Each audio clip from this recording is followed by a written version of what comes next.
I think tonight I went through all of the emotions that I could go through as the Phoenix Suns defeat the Chicago Bulls on the road in Chicago. Kind of shocking to see how the Suns come out, get up by 11, then they go down. They're down by 12 around halftime. They have to battle back. It's an uphill fight the rest of the game. And I got to ask Matthew, do you know who What's Bonnie up? Tyler is? I do not. Who is that? Is it a woman or a man It what is it? it is a woman, and she sings Total Eclipse of the Heart. And tonight was one of those like turn around every now and then I get a little lonely when we stop making the goddamn three ball. Chi-town turn around. I mean, it was that what a stuck in your game. head the whole game? Was that stuck in your head? No, it was stuck in my head when Frank Kaminsky took the Suns from the bowels of defeat and were somehow somebody put on Twitter Frank Elijah won. I'm like, what is going on? But you know what? Man. Suns win. The Frank versus Young battle. Who would have thought? That was an interesting battle down low, I think they swapped jerseys. I'm not sure. Frank right now, I don't see his jersey on. So they might have swapped jerseys after this game because that battle between those two, it was amazing to watch. And thank God they benched Frank because he got pissed tonight and he came back and helped the Suns. Well, and he's a local Chicago product. So he was definitely excited to be playing at home. And he was a big part of that Suns comeback, a comeback that I didn't know if it was going to happen. It seemed like every time we could get it down to 5 or 6 points, we would give up 3-pointers to guys who I didn't know who they were. They were 7-foot guys who looked like Kirk Heinrich and dudes with man buns. I didn't know what was going on tonight. No, it was all over the place. I'm sure he's a Jack Taylor Player of the Award. I think we have to find his name again because I wrote it down. I forgot. Luke Kornet. Kornet went to ITT Tech. I'm pretty sure. And this guy comes in and almost blows it away, blows the Suns away. But unfortunately, not today, Luke. Sorry, buddy. Sorry, Luke. Not today. So, again, shout out to all the Jamsters who are joining us live. Welcome to the Suns Jam Session podcast. It's jammed because it's John and Matthew. I am John. He is Matthew. Welcome to the podcast. If you're watching live on YouTube, please go ahead and subscribe. Please go ahead and hit that thumbs up button.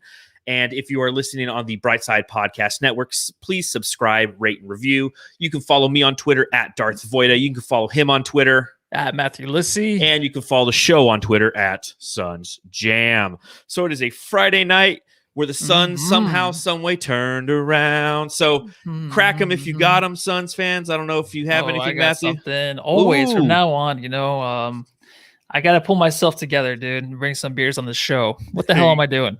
Right? I don't know. 2 curse words already, too. What is going on? It's a great night for Suns fans. So 21-11 for the Phoenix Suns. Pop them if you got them. Doing. Doing. Oh. There you go. Cheers. Let's talk Suns.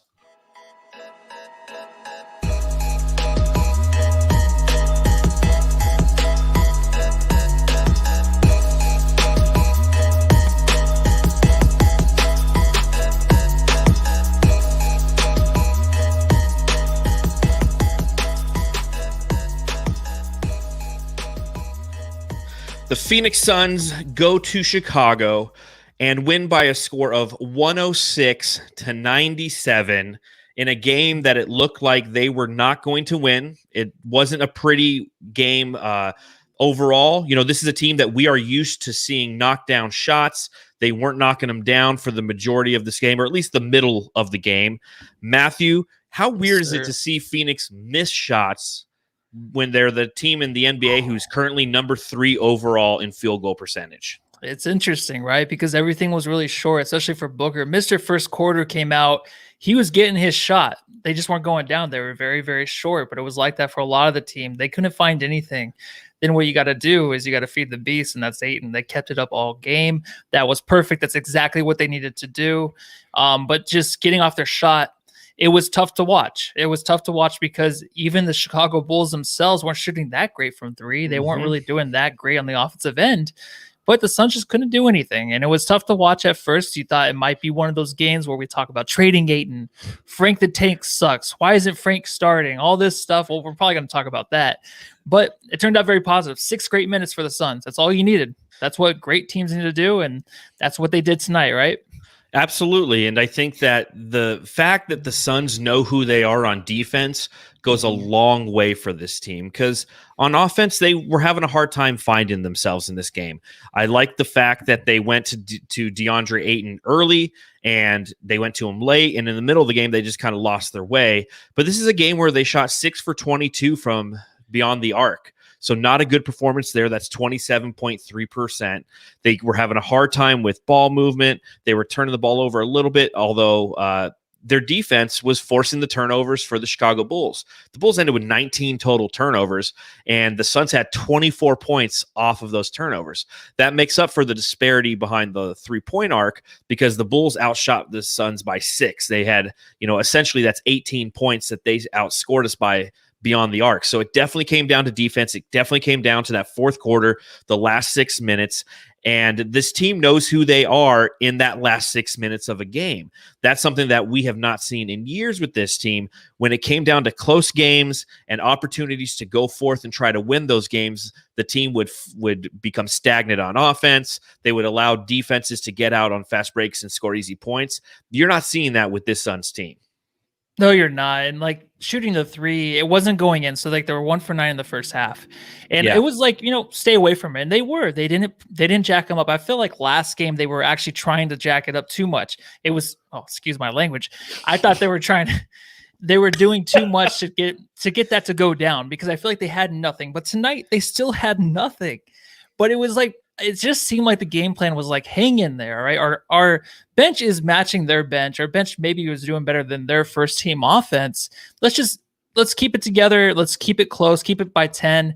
Even though us Suns fans couldn't see an outcome to where the Suns might win this game because it was looking so ugly, they were just we just have to give you defensively. We have to play 6 great minutes, which they did. Offensively, we got to push the ball. We have to find the open man, even if it is from 3, because Mikal and Cam Johnson got some to go down, and then they feed DA.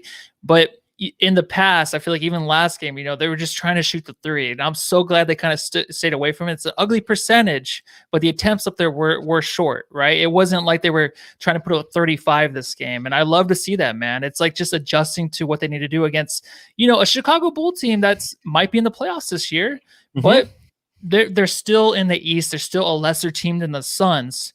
They're down on the totem pole, and the Suns just did what they did best, really, in these kind of games where they just proved they're greater. And it's kind of like the Charlotte team. I mean, that's how I kind of see this Bulls team is they're pesky. They definitely can pose some problems because they do have some guys, obviously Zach LaVine being one of them, Kobe White, who was having a decent game until it looked like he got injured and his knee was hurting him a little bit, but another guy who can score for you. But they're not necessarily a team that is known for their defense as of yet. I think that Wendell Carter is somebody who definitely needs a lot of improvement. He's somebody who I've always been a fan of. And I think that he is somebody who will eventually display some of those characteristics that can assist this team moving forward. But he's essentially on an island by himself on the front line. And the Suns were smart because they took advantage of that. And that's where the game pretty much started. It started with Ayton Watch 2021. Let's go. Let's go. I mean, that's what this game plan was essentially right off the bat, was feed the big guy, give him the ball down on the block, allow him to get a rhythm going. And when he starts to get that rhythm going, you see good things. You look in the first half, and DeAndre Ayton was definitely effective. I mean, you look at his overall stat line in the first half, 4 for 8, and he had 8 points. And that, I mean, as recently, that's been the total amount of attempts he's had the entire game. They were talking about it before the game. Last year, he averaged 15 attempts a game. It's down to 10 this year. And by the end of the game, 10 for 17, which is my birthday. So, nice DA. He has so many birthdays. I always lose track. 10-17. Is it always 10-17? Okay. Every time. And it pops up a lot during football games, too. When the score is 10-17, I'm like, hey, shout out. It's really hard for you because what's your birthday, like 1/18? Yeah, 1/18. When's that going to happen? Never. If a guy goes baseball, 1 for 18, he had a bad night. Yeah, exactly. But man. DA, 22 points, 7 rebounds, 3 big blocks in the fourth quarter. And that was the recipe for success at the beginning of the game when the team went up by 11 was the recipe for success at the end of the game. And it was let DeAndre Ayton become our defensive anchor. And from that, other players can play well off of him, Cam Johnson being one of them, and feed the ball to him late. And he took care of it. And he, you know what? He even dunked the ball. So Suns Twitter can finally be like, 2 points is 2 points. Yeah, exactly. And we brought up last podcast how he does start slow. He fumbles the ball, kind of like me. If you watch this podcast, you listen to the podcast, I stumble on my words. I get into like a weird groove in the beginning, and then I finally maybe figure it out towards the end. That is exactly what DeAndre Ayton does, and that's what he did in this game because he was getting the ball consistently. Sometimes in the past when he would just fumble the ball, go for a dunk and lose the ball, then they would go away from him. Too long. I know you get to get other guys involved, but they would go too long and too far away from DeAndre Ayton, and it was frustrating. So tonight, what they did, they kept going to him. They kept letting him kind of make his mistakes, get comfortable, and then the offense of the Chicago Bulls, their guards were kind of getting to the rim, and then you kept hearing it's like, where's the defensive anchor? Then the Bulls start thinking like, okay, maybe we can get to the paint. Nope, not in the fourth quarter, because then DA was comfortable. DA was the man to himself. He was like, I don't know. He gets into this awesome groove where he just thinks he can pretty much play to his excellent level that we think he can play at. And he just finishes the game that way. That's why even the sloppiness, sometimes we need to keep giving him the ball. And he had 4 touches early. And then right in the beginning of the second half, he got the ball again and again and again and again. Frank comes in, does splendid. Then he comes out. Then Frank comes in. I mean, good word. Yeah, and then, is it good? Yeah. Word of the day today, dude. Splendid. And then Ayton comes back in and just finishes the job, dude. So it was nice to see, and this is what we need to do. This is what they need to keep doing. And CP3 and them need to get in his face and tell him, this is what exactly you can do. So it was fun to see, right? Absolutely. And again, shout out to the Jamsters who are watching live. A lot of great things that they're saying in there. Blackout Suns. Suns Twitter can be depressing sometimes, man. You're right. I mean, every time DeAndre Ayton has a possession in which he doesn't perform in the way that we think he should, like, a slam dunk, he fumbles the ball sometimes. And that's what I found was kind of interesting at the beginning of this game was watching Wendell Carter. Wendell Carter was the number, I want to say 6 overall pick in the Lonzo Ball draft and the Josh Jackson draft, right? He was 6 or 7 or 8. He was in there somewhere. Wendell Carter? Yeah, he was in the same draft as he was with Ayton. So he was. This is so his third year. Okay, so he was in that same draft as Ayton and Luka and all them.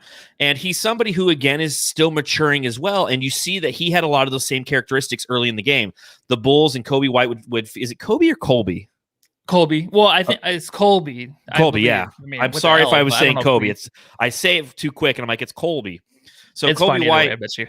So number 0 for the go ahead, yeah. from North Carolina for the Chicago Bulls. When he would feed the ball to Wendell Carter, he would fumble the ball a little bit, and he was very unsure of himself. And it was a lot of very similar characteristics that we see from DA sometimes, where he catches the ball at the top of the key, and he just he's looking for the pass.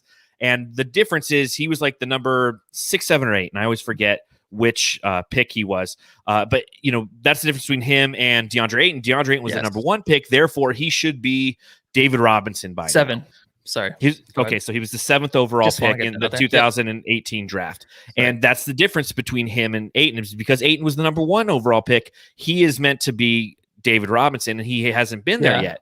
But with every possession that DA has, we are critical of him. And that's what's frustrating as Suns fans is you see those moments when you can see his potential and you just want it consistently. Like that 4-game stretch we had earlier in the season where he exerted himself. He came out, he was pissed off Ayton, and he played to the level that we thought he could. If he could do that consistently, we don't have to deal with that segment of Suns Twitter anymore. Everybody's just like, you know what?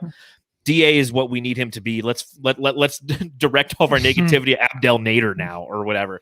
So again, I think this was a really great game by DeAndre Ayton. I think that the fact that the Suns keyed in on the fact that he should be the focal point of this offense early in the game, and then it just happened that it worked out in the fourth quarter, that he was a central part due to his defense primarily of helping the Suns turn this game completely around. I mean, that fourth quarter, the Suns, I believe they were down 7 entering it, and they outscored the Chicago Bulls 32-16 in the fourth.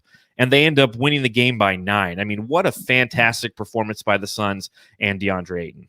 Yeah, and honestly, Twitter, I mean, it could be harsh, but everyone, like you said, we've seen those 4 games. That's why I don't like to let up. That's why the Suns don't like to let up. There's no reason to where we should take a step back. And if we win games, be like, oh, he was 8 points, like 8 rebounds. That's fine. No, it's not. Because in games like this is where it pays off, to where we can have him come in and take over when the mid-range isn't falling, the 3-point isn't falling. It's not like we are this way because we love him. We know his talents, all right? So it's okay to be kind of upset, and people are like, what are we going to do? Because we know this team's good, and a lot of people think they're great, and they might have a chance to go to the championship or to the Super Bowl, whatever, this year. So we want them... It's the World Series. Yeah, we want him to make sure that his talent and everything is out there. It's shown to where we can keep him along. When the trade deadline comes up, it's not like, is DA in it right now? Do we have to wait 2 more years? Do we have the time? That's the thing we just talk about. And it's okay to talk about that, because we talked about Booker the same way in his 2nd, 3rd year. It was like, is this really the guy? He made a lot of mistakes. He was so frustrating. Remember in his 3rd year? Oh, yeah. It was hard to watch sometimes because he didn't know how he would develop. But now he's brilliant. Now he's an all-star. So, I mean, we're just doing the same thing with DA right now, right? I mean, it's not like we hate the guy. We just know the talent. Absolutely. We know the potential, and it's frustrating when you don't see it. And it's nice on a night in Chicago where he comes through and essentially helps us pull out a game that we should be winning. We should win this game. And unfortunately, we let it get away from us. I mean, the Chicago Bulls had a lead as large as 16 against the Phoenix Suns. So really kind of frustrating there. And Chicago, I was thinking about this before the game. They're showing all of the city shots as they're, kind of the B-roll footage, if you will.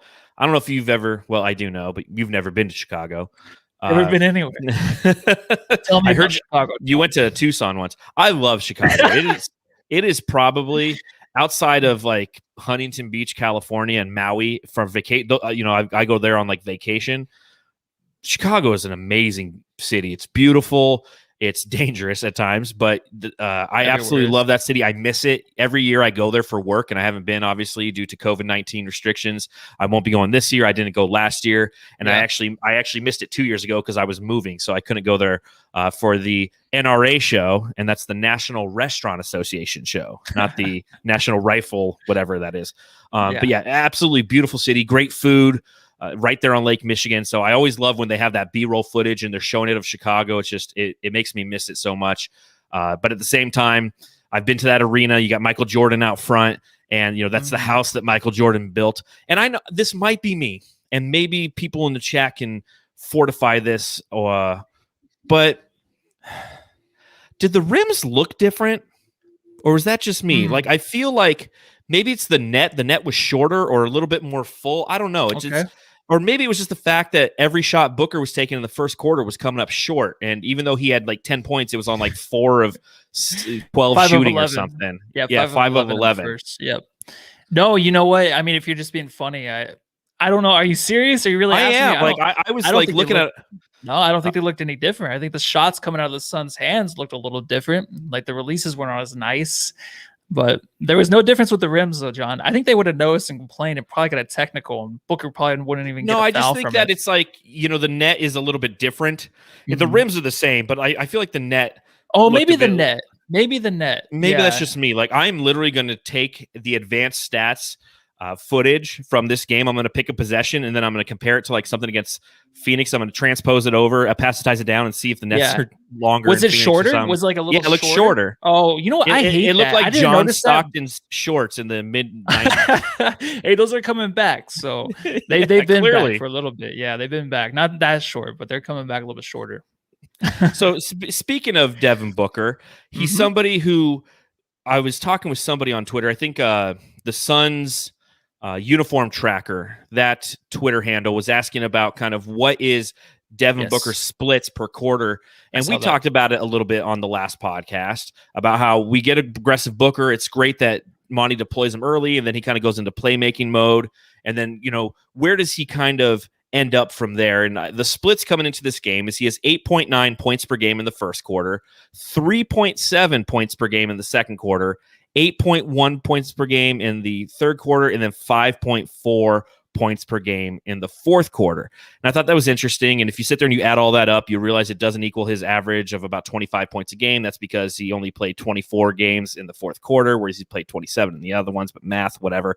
I find it interesting that his third worst quarter to score is the fourth. Oh, really? Yeah. I mean, Devin Booker's one of your top scorers.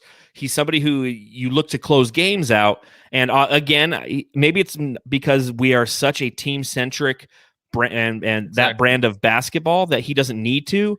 But I just found it interesting. He almost goes for 9 points a game in the first, 8 in the third, and 5.4 in the fourth. Yeah, it is pretty nuts, but it's kind of nice because, well, a lot of teams have the adjustments, right? They're going to come out, they're going to play him a little bit differently in the fourth, and plus he plays most of the third, then he comes in like the first to the second, to where he'll play like the whole first, and then come in like 6 minutes in the second or something like that. Usually. Yeah, so it makes sense for that, but also he defers. So, I mean, if you're a star and you want to play on a team with another star like Devin Booker, then it's going to be nice because you're like, oh, he's not a ball hog. He defers. He wants to get other teammates involved. So that's good to see.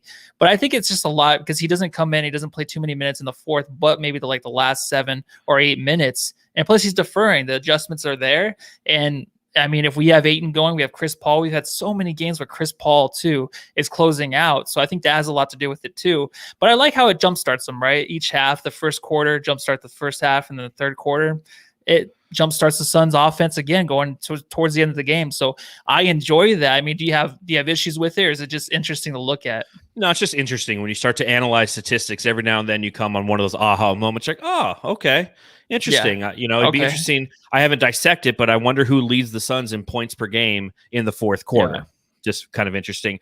Code JJM, one of our loyal listeners to the podcast, brings up the point that Book is not getting foul calls like he should. Nope. This was a very weirdly officiated game. There was a lot of no calls, and I was okay with it because it was no calls across the board.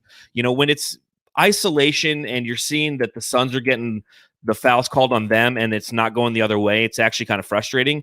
But there was a total of 25 total free throws taken between both teams in this game. The Suns went 12 for 15. The Bulls went 7 for 10. Note that all 3 of those misses for the Suns, oddly enough, were from Devin Booker. 2 of them were on an and one. And I mean, he just, for some reason, 4 for 7 overall. But that travel call was one of the weirdest calls I've seen, where Devin Booker's driving down the lane. He gets hit. He takes one more step, throws the ball up. He gets hit again, and they call a travel on that. And it's just, again, I'm getting kind of tired of saying it on the podcast, but I continually will. Devin Booker needs to get some sort of respect. And I don't know if it's because of of his personality and just kind of the way he is, but I think that it's something that is obviously, he needs that respect. He does, personality wise. He can kind of match with Luka personality wise. Luka not on the floor, but they're more kind of quiet. I mean, Book is more humble, right? I mean, everyone loves the guy. If you love somebody, usually they're more humble.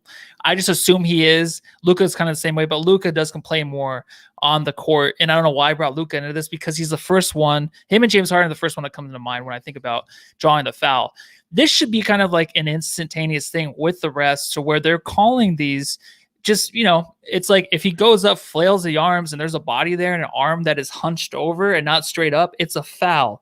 Every time it should be for Booker, and it's not yet, and I don't think it will be. I mean, we talked about it plenty, where I think it's just maybe something next year we can look forward to, because right now it's kind of frustrating because the Suns are playing well, and that's just like the one thing that Booker is not getting, are those foul calls. He'll get some of them, but it needs to be more consistent. It's just not there. The travel itself was weird because he traveled because he got fouled. So if EJ was on the call, I mean, EJ would have flipped out. It was frustrating to watch, because these are things where, like, if the refs are not deciding what to do with Book, it's going to cost us some games down the road, I think. And we just can't have that with Book getting disrespected still in the league. It's still very frustrating. Yeah, no, I completely agree. I mean, I really am starting to think that it is due to his personality type, and it's something that just doesn't necessarily mesh well with the refs, or they take the way that he complains is very different than the way that other players in the league complain. Therefore, they take it as abrasive. And I think we kind of saw that on the interview that he had yesterday. Congratulations on your All-Star selection. I would like to ask you, what is the biggest progression of your game so far in the season? And you play much better this season than last season. And also, what is the biggest motivation for you after the loss against the Hornets? Did you watch me play last season? Yes. I think I'm playing extremely better. This season, yes. Okay.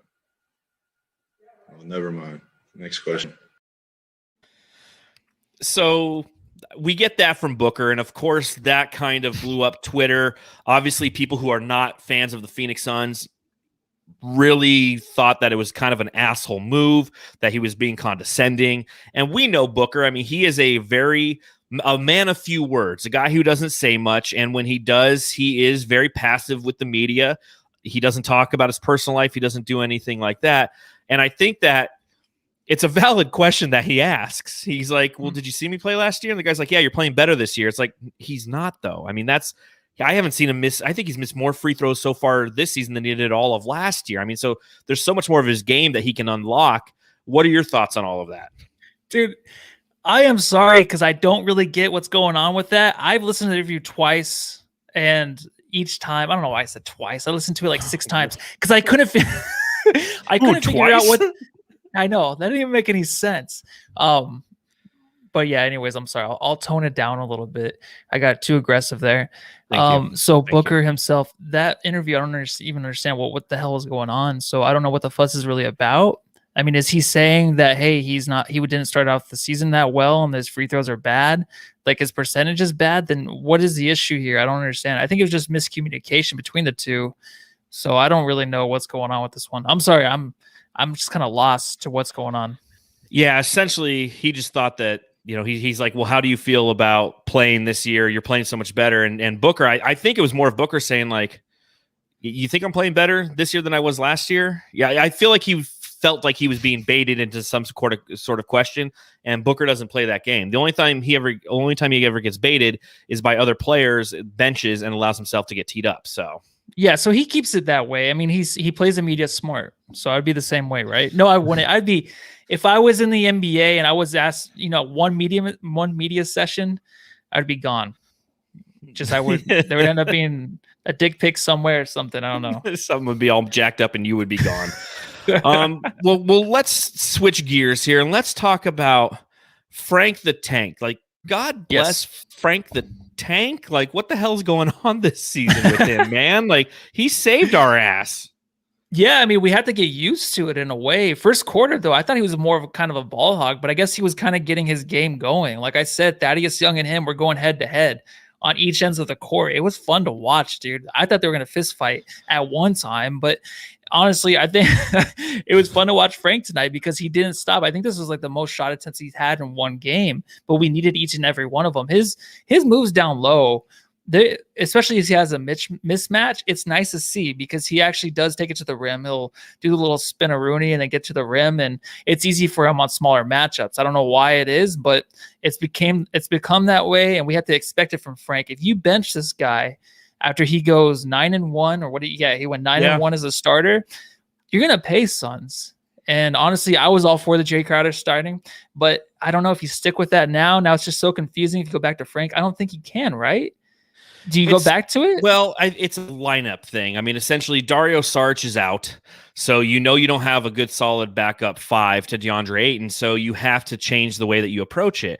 The reason that you could start Frank the Tank is because Dario Saric was available to become the 5 coming off the bench. With him injured, he rolled his ankle at the end of the last game. That changes Monty's rotation, so he's going to do that. But who just put that in there? Regan Graves says he's showing he's a starter. He's definitely showing he has starter capability. I mean, he really had a great game.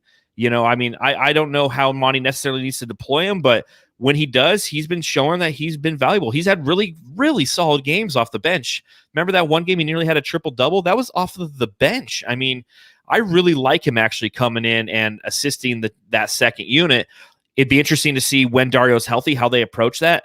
hell, maybe we could even try a few games with Dario starting at the 4 and see what happens there. That could be a real interesting lineup wrinkle that we have yet to try. I know that that's something as Suns fans we've enjoyed, is the fact that Dario has embraced his role as the backup 4, or I'm sorry, the backup 5. But I mean, what do you think about that? What do you think about potentially if and when Dario's healthy, because he's always hurt, poor guy, starting him at the 4? Guy. I mean, it would be interesting because Dario himself, I know he's probably frustrated, like we all are. He's always hurt. It's kind of like me in work. Sometimes I get migraines. It just happens. I'm sorry. I'm gonna miss something. Something might happen. But he's very inconsistent for that reason of just being hurt. But starting him at the 4, I'm not for it. If you're gonna go start someone else, of course, go back with Frank, because his plus minus, I guess, is just so much better with Chris Paul and Devin Booker. Sam Cooper put that up on Twitter to where he is actually improving that offense. So go back to it. I hate that we're waiting for him to lose and then put him on the bench. You know what I mean? That just must be something that hovers over his head. Maybe it's like, oh man, if we lose this, I'm going to go back to the bench. It's going to suck. I'm only going to play 10 minutes tonight because I started. And if we lose the game, it's going to be my fault. I'm going to go back to the bench. Maybe that's something he thinks about, and it might hurt him. I don't know. I just think you got to stay consistent. This is the one thing we talked about early in the season. Be consistent with the starting lineup. There's no reason to change it, really. I don't think there is.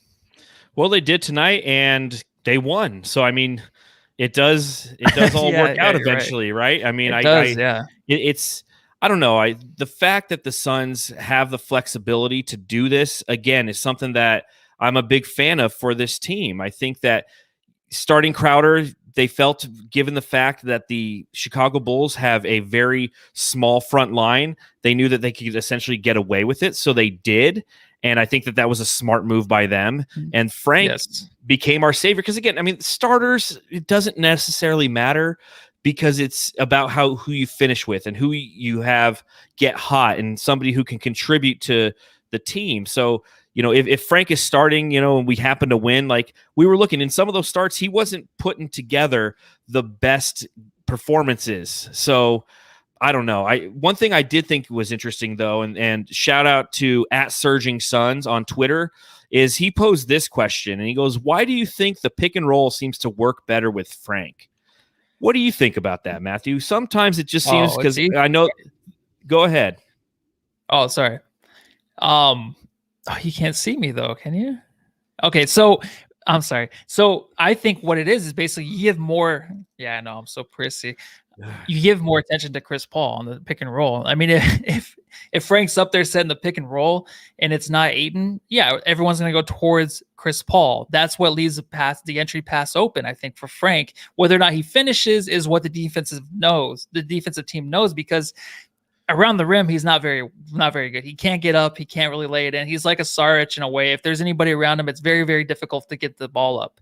So I think that's what the defenses pay attention to. If it's Ayton, more distraction for them on the defensive end, to where it ends up being just like a single coverage, but there's no double coverage. Because I know that when Chris Paul does a pick and roll, both guys usually go to Chris Paul, and it's an easier pass for Chris Paul because he knows how to get the ball through between the legs, or lob it up or something, because I think that's all that's happening, really. I think it's that simple, right? Yeah, it really is. I think I was trying to come up with reasons why, and ultimately that's the correct answer. Chris Paul has so much more gravity than when he's playing with Frank Kaminsky than he does with DeAndre Ayton, because you have to respect DeAndre Ayton. He has the ability to jump high. He has the ability to fumble the ball, but he'll catch the ball and he'll put it in there, and he's an easy 2 points. So that's kind of where those mismatches occur. Code JJM says Ayton doesn't cut hard or quick enough sometimes, but I'll tell you what, I think he's done a really good job of getting himself open, and CP3 just will miss the pass. There was about 2 or 3 times where I was like, give him the ball, and I was pretty frustrated. I got it on my seat once. I'm like, give him the ball. Are you even looking towards him? I think it was probably the same play every game. It's frustrating. Yeah, and I see some people, you know, it's like the Boogie Trent says Ayton doesn't hustle, lazy ass. Sometimes, yes. You know, but then, you know, Humble Rumble, teammates got to pass better too. I agree.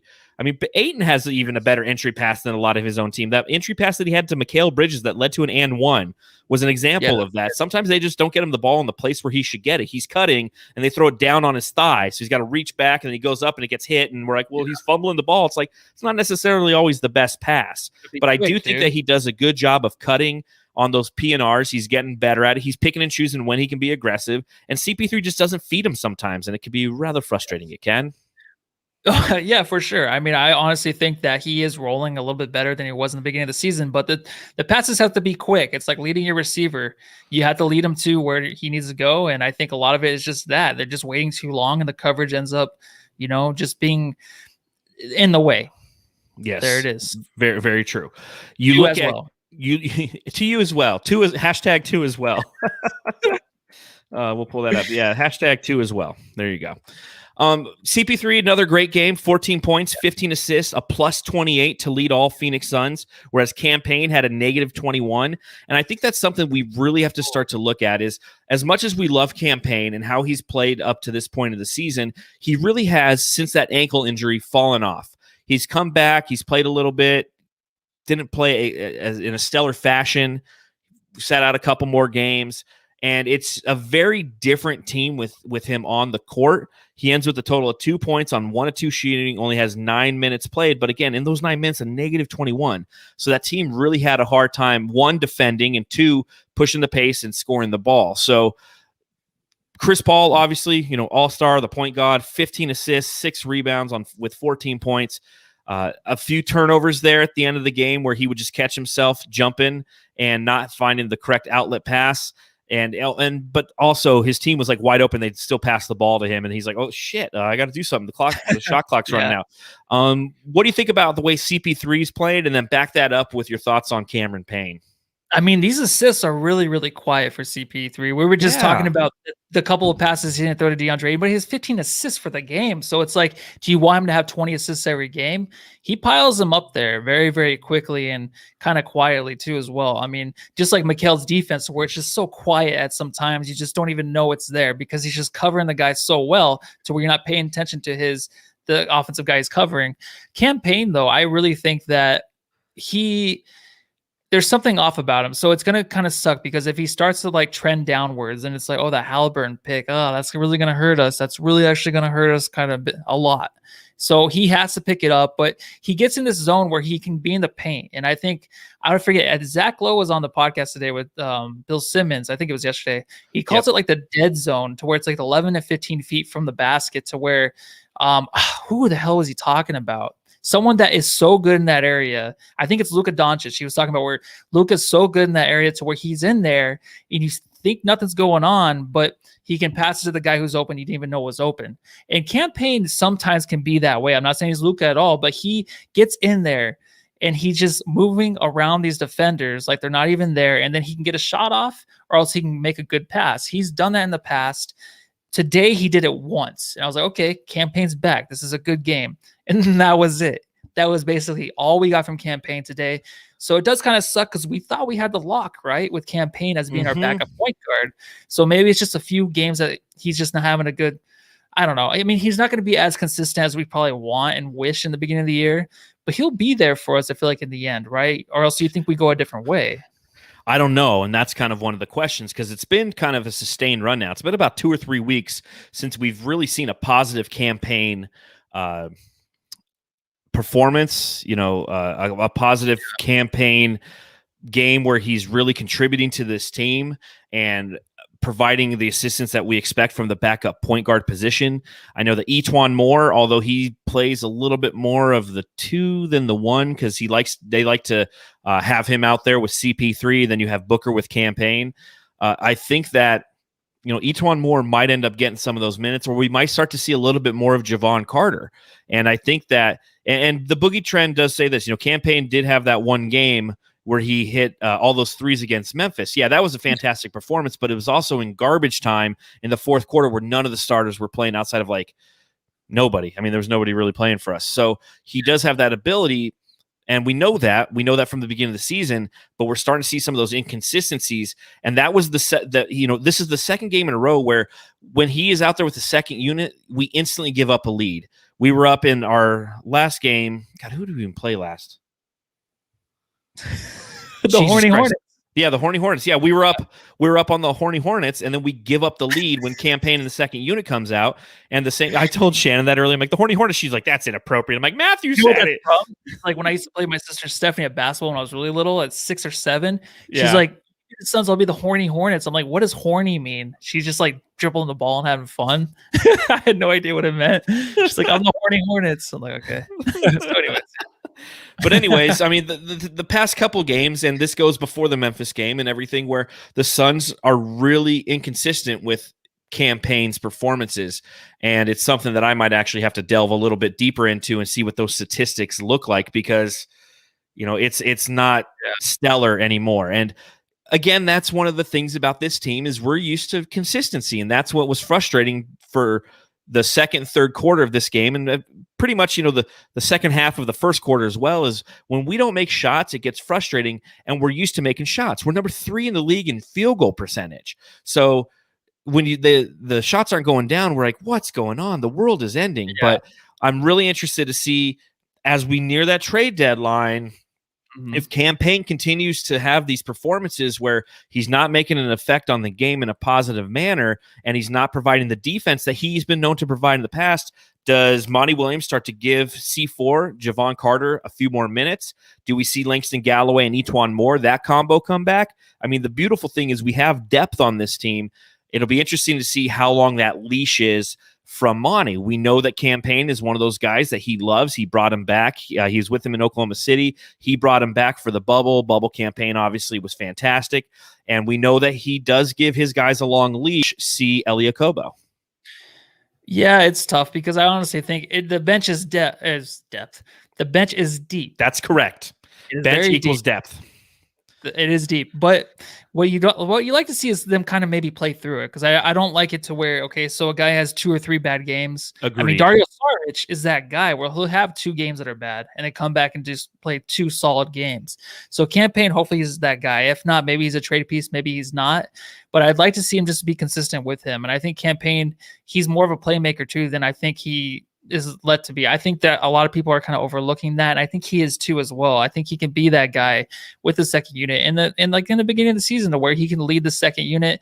Minus 21. We usually don't do the plus minus, but that is pretty bad when you're minus 21. Yeah. But maybe he's bad situations for him, dude, because I think he can be that guy. I don't want to have to mess around. But what's awesome is we have 2 superstars on this team, and Chris Paul and Devin Booker, and then we have to worry about DeAndre Ayton getting better. So these little problems we have are like a lot of teams in the NBA, where if they have these great players like we do, they have those other things they have to worry about. Who's going to pick up these minutes? Who's going to be the consistent backup point guard? But it's kind of nice to have these issues, right? Absolutely. Absolutely. These are the questions that are nice because you have the answers are sitting down there and just need an opportunity. So you can tinker with some things, but I agree. Let Cam Payne continue to play, work it through. Again, we win the game and we're 21-11 while he's trying to figure out kind of who he is in the middle of this season. As one of my favorite names from one of our Jamsters says, hold on, Marijuana, is our bench better than the Lakers bench? Oh, I don't know. Not to watch I think the Lakers. so. I think we're the deepest team in the league, honestly. I really do too. When you mention Lakers, it's like, okay, you lose Anthony Davis and you lose 2 games in a row. So it's like, they've lost like 4. They lost 4 now? Damn, I think so. They're struggling without him. They don't have the depth. And look at, okay, so another guy who we haven't talked about who had a great game off the bench today was Cam Johnson. Cam Johnson didn't have a great offensive night, only 8 points, 2 for 4 from deep, although every 3 was big because we were having a hard time hitting the 3. We only hit a total of 6 in the game, so he had 2 of the 6. He had 18 minutes, 3 of 5 from the field, but his defense was fantastic. He was pesky. He was drawing offensive fouls. Yeah. I mean, huge game. When the game was close and we finally tied the game, and he started really exerting himself, both him and Mikal Bridges. So the saying continues, the Suns go as Mikal Bridges and Cam Johnson go. Tonight it wasn't necessarily due to their offensive performance. They combined for 22 points. It was their defensive prowess and the way that they put the pressure on the Chicago Bulls and forced them into situations that made them uncomfortable and ultimately caused offensive fouls. Mikal had 2 steals. I mean, all these things led to the turnovers and the things that led to a victory for the Suns. It did. And honestly, they got rewarded on the other end. Their defense really, and it was like a combined effort with them on the defensive end, just forcing the ball. There was turnover after turnover, then Ayton block, then turnover, and it led to them getting big shots. Mikal Bridges hitting some big threes. Cam Johnson too as well. He looked a little bit better from three today. There was one shot where he stepped into. I was like, holy crap, that is an awesome. Oh, did I do it? Just did it. #2 as well. It's a nervous twitch. All right. I don't even know why I do it. Yeah. So anyway, I'm sorry. I took you totally out of your rhythm. The Jack Taylor Award for the guy who comes out of nowhere and scores a shit ton of points on you. Who in the name of Cotton Fitzsimmons is Luke Kornet? He's like a 7'0" Kirk Heinrich lookalike who scored 11 points and made 3 consecutive threes that I ultimately nailed in the coffin. Man, who the hell is that guy? No idea who he was coming into this game. You guess how long he's been in the league? No idea. No idea who this guy is. None. 0. Yeah, me either. 3 years. I don't know. Yeah, Luke I think it's been Kornet. 4 years. This is his 4th year. I've never heard of him. Yeah. But you saw him miss that last one where he missed the 4th one. Air ball. And it's like he was 1 for 14 before facing the Suns. And it was like, come on, this is the guy that Jack Taylor Award. And every time I see these guys go off, I'm like, what is the name of that award? Because this guy's going to win it. And he won it tonight. But he didn't kill the Suns. Like I thought maybe he might go like 6 for 7 tonight or something. But it definitely halted. Thank God. Yep. Well, Jamsters, I think it's time for another award. You can tell us who you think is our Jam Star of the Game. Matthew Paul Lissy. Who do you got? We're going DeAndre Ayton tonight. Well earned. They kept with him. It wasn't just him. It was a team believing in him and just gave him the ball when they needed it the most. I mean, nothing else was going, so you have to give it to the big man. You have to. Against this Bulls team to where, no one can defend him. Come on, just give him the ball. Let him work out his kinks. And he worked those kinks out. And he definitely gave us the win, not only offensively, but those blocks. I was looking down, writing, and all of a sudden, blocked by Ayton. I'm like, what the hell is going on, dude? He's just like walking back, like, he had it going tonight, dude, on the defensive end. He did, especially in that 4th quarter, man. That was fun to watch. I love the Jamsters in the chat. Thank you guys so much for joining us and hanging out and talking. I mean, it's like a therapy session. Remember right now to subscribe and hit the thumbs up button. We want 1,000 subscribers someday. Laced Bacon. He gives it to Tiny Hands. Tiny Hands? Yeah. Is that DeAndre Ayton? Because he fumbles the ball. Alex gives it to Frank the Tank. Joe Slater's giving it to Cam Johnson. David is giving it to DA. You got Kareem gives it to DA. Blackout Suns is, his jam star is DA.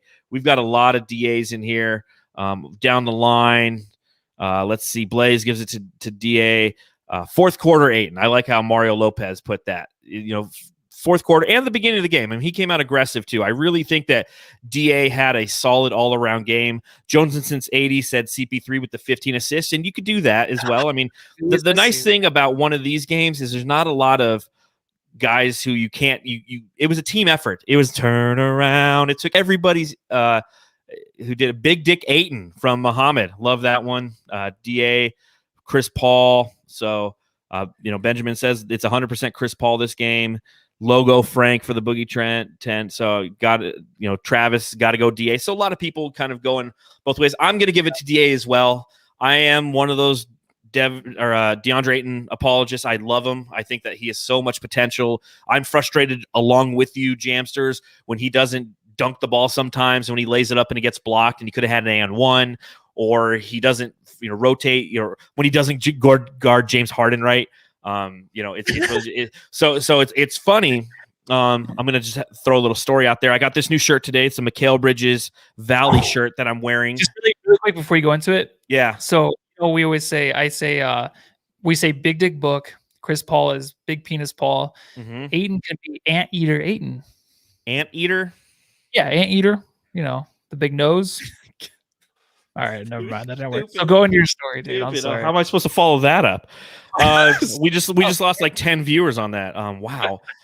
My fault. But I went to Just Sports today, and the beautiful thing about walking into Just Sports today was right when you first walk in, there was nothing but Suns gear. They had Booker pennants, they had Valley towels and blankets, they had these shirts, they had white Suns shirts with with Paul, Booker, Ayton, and Bridges. I almost got the white Bridges shirt, but I wanted to get the Valley one.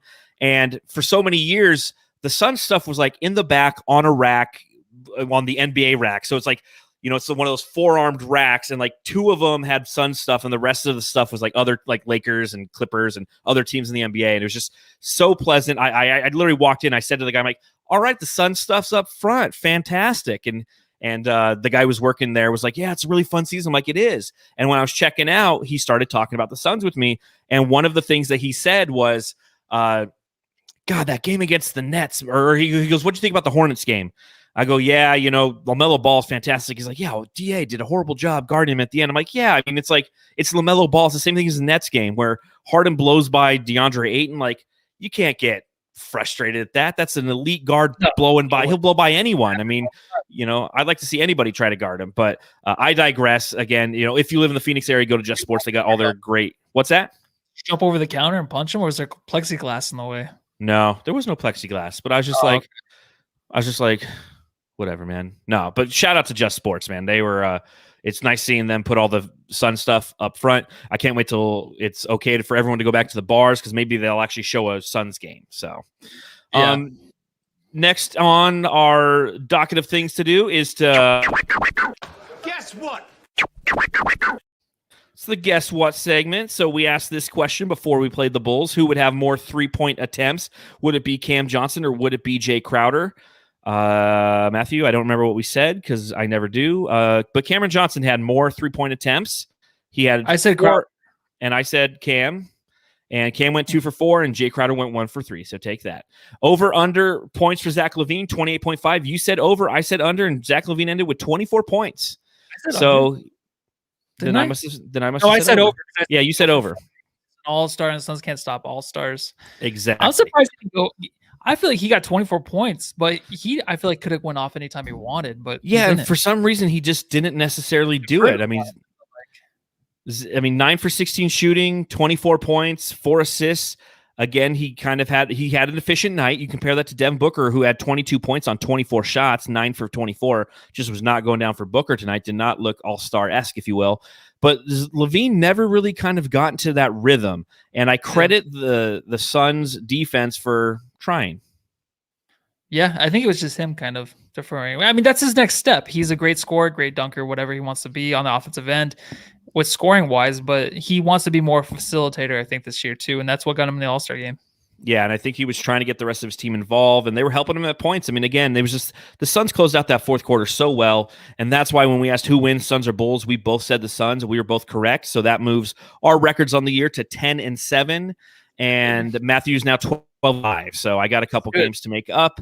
I don't know if our next game is one I'll make one up on, because we have on Sunday at 7 p.m. we are at the Minnesota Timberwolves and Papa Ricky. So the first question I have for you, and Jamsters, you can answer as well: who is going to have more points, Devin Booker or Karl Anthony Towns? Let's do Cat. Okay. He's an all-star. Can't stop all-stars. He gave up 40 points to every all-star. Same take I had last time. No, I think Book goes off for this one, man. I mean, he's playing against two of his best friends. Is D'Lo out? I feel like D'Lo's hurt. He is. Check on that while we're looking. I mean, what? Praise Jesus for not getting D'Lo, right? That off season. So thank you for keeping him. Thank you for taking Papa Ricky. We love that guy. I would love that Papa Ricky. Can you imagine him having as a backup point guard? Oh my God, get that in the Somebody mentioned that earlier. It's like, bring Papa Ricky back. If the contract worked, if there was a buyout with Minnesota and we get Ricky Rubio as our backup, oh my God, dude, we win the championship. Yeah. I'm sorry. Like him plus somebody else. Like if you have him and then you have like, hashtag JaVale McGee, the Suns win a championship. Championship team right there. Yep. So let's keep. Well, okay. So if we win a championship, are we doing the pod after? Or are we just we're gonna have to party with all these Jamsters, right? Oh man, if we win a championship, it's gonna be the most lit podcast ever. It's just gonna be me on here for an hour crying. It would be 2 days later though, after we're hung. No, it would be right after, and I would be crying. I just be like, guys, we fucking did it. Oh, I want that moment to happen so bad in my life. Streets walking around somewhere. I'll be on my phone. Okay, we'll allow it. Who's gonna have over under? I'm sorry. 14.5 Minnesota free throw attempts. Ooh, over, right? They are last in the league when it comes to free throw attempts. We are second to last, I believe. Second or third to last. So I'm going to say under. I'm going to say over, and we don't care. And yeah, who cares? Who wins, Jamsters? The Suns or the Wolves? Matthew, I'm taking the Suns. I mean, this is the worst team in the NBA. They're lost in a lot of ways. They have some talented players, they do, but they play no defense. I am afraid that this is one of those games where the Suns could be, the proverbial trap game, if you will. Lakers are up next after this. It could be a game where CP3 could, the hamstring hurts a little bit, so he might get some rest. We don't know, but it would be a good game to do that because you're playing a team like this. And then those are the teams that all of a sudden go crazy from beyond the arc and we end up losing the game. So I hope it's not one of those trap games, but I am taking the Suns. Yeah, I'm going Suns too. I mean, all the reasons you said, basically the same exact thing, dude. CP3, though, probably will play. I don't think he sits out on purpose.